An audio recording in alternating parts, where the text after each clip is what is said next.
I'm going on a road trip through Colorado. Come and join. So why drive around Colorado for 2 days with a very general plan? Well, Colorado has some of the highest diversity of ecosystems.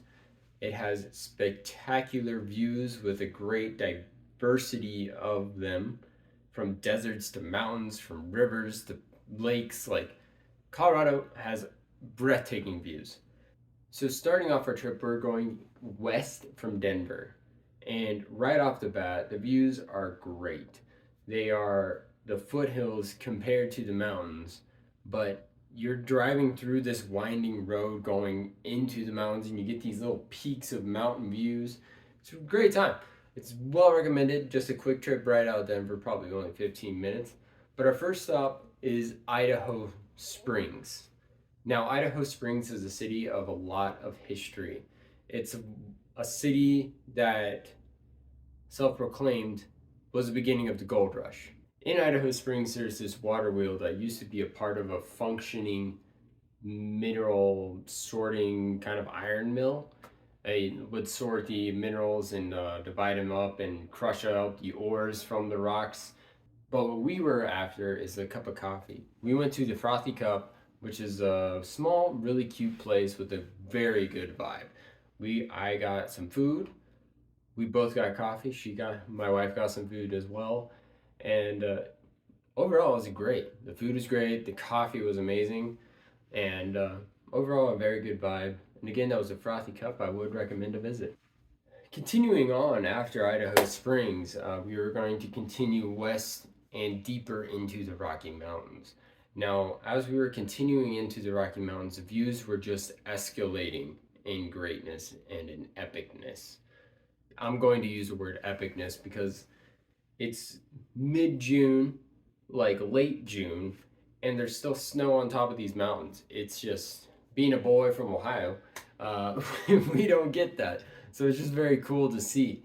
And we were getting higher in elevation and we're continuing to move into these kind of mountain-esque alpine views. It was very cool. So continuing out west from Idaho Springs, our goal was to go to Fresco. So in Fresco, there's this giant lake there, and it kind of is this lake in the valley of the mountains. So we wanted to do a little short hike, kind of stretch our legs. Like, it's almost midday now. This hike just had, like, for such a short walk, having such beautiful views. Like, I've never experienced that because in my experience, to get a very nice mountain view, you had to hike. Like, you had to hike like 7 miles, and that may give you a nice view. But this was like a guaranteed view in under a half mile, which was kind of crazy. And we had an awkward moment at this point because there was a wedding going on, and people were getting yelled at to not interrupt the wedding, but the wedding was in the middle of the hike and there was no signage, so you just kind of happenstance into the wedding. Not a good vibe, but it was a good time. The views were amazing. So after Fresco, we are going to go to Glenwood Springs and hopefully get our lunch.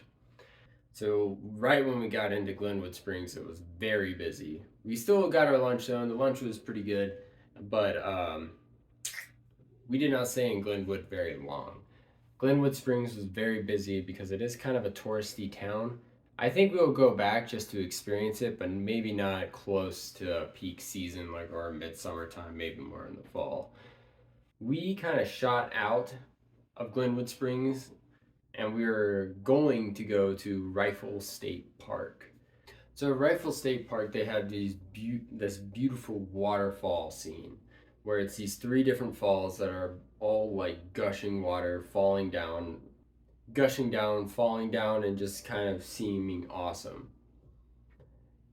But there's kind of like this secret thing at the Rifle State Park with all these caves. So if you go around the falls, you will see all these, I think it's limestone caves, where you can just dive into them. I'm not a pro at exploring caves, so I did kind of knock my head a couple of times, but we did go pretty far in.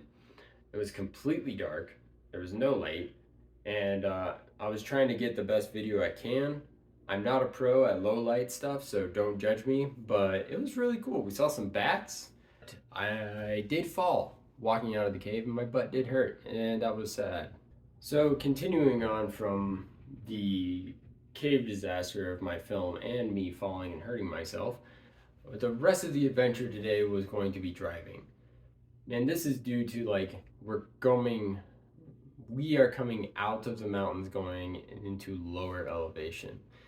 This was kind of cool though because you can really see the differences in ecosystems from the alpine all the way down to the West Rocky Desert. You get this different diversity of trees and plants, and you can just observe it and you can watch it change on almost like a line. It's like a very clear line, and which sometimes when you're looking up at the mountains, you can literally just point and name each of the different ecosystems.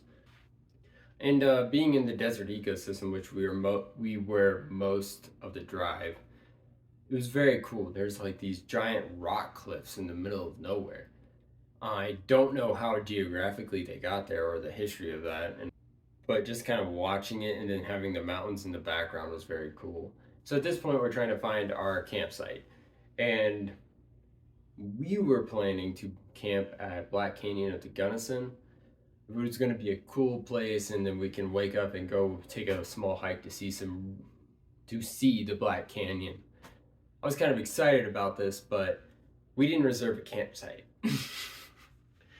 We were going to try to make it like super late into the night with a first come first serve, which at times works. I've always had success with it, but this time, no, it did not work. The campgrounds we were planning on staying at were in this campground that had a speech going on, which I've never experienced, so that was very weird.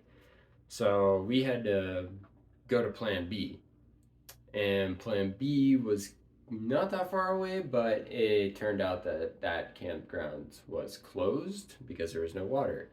So, strike two. So, so we drove to Plan C, which was 2.5 hours away, and it was getting dark.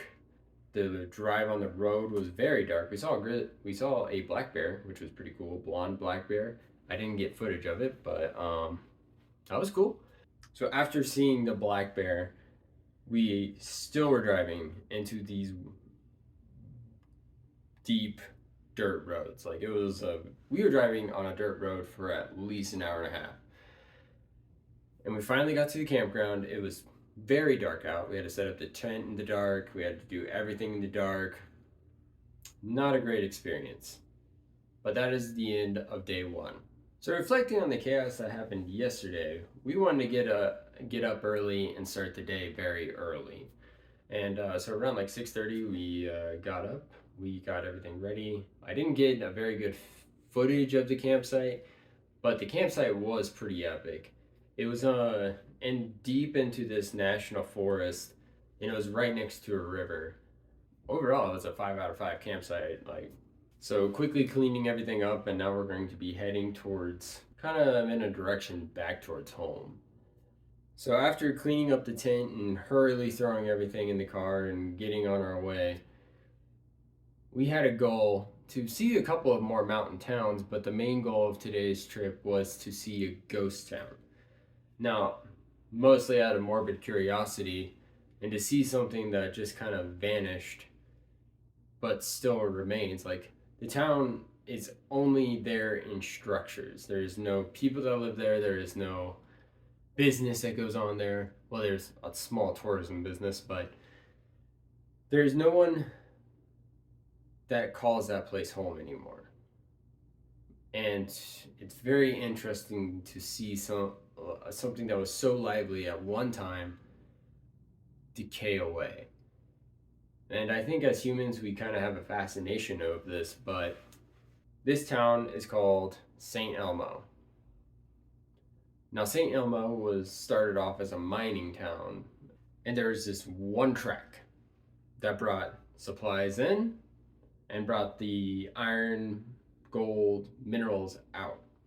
And this is the whole economy of the town. This town had a school, it had a church, a saloon, jail, hotel. it was a lively town, and I think I saw that the population got up to as high as maybe over 1,000 people. And like most mining towns, it had boom and then it had a bust. And if you read any descriptions of this town, it tells it very clearly. There was times of great success and times of great lows.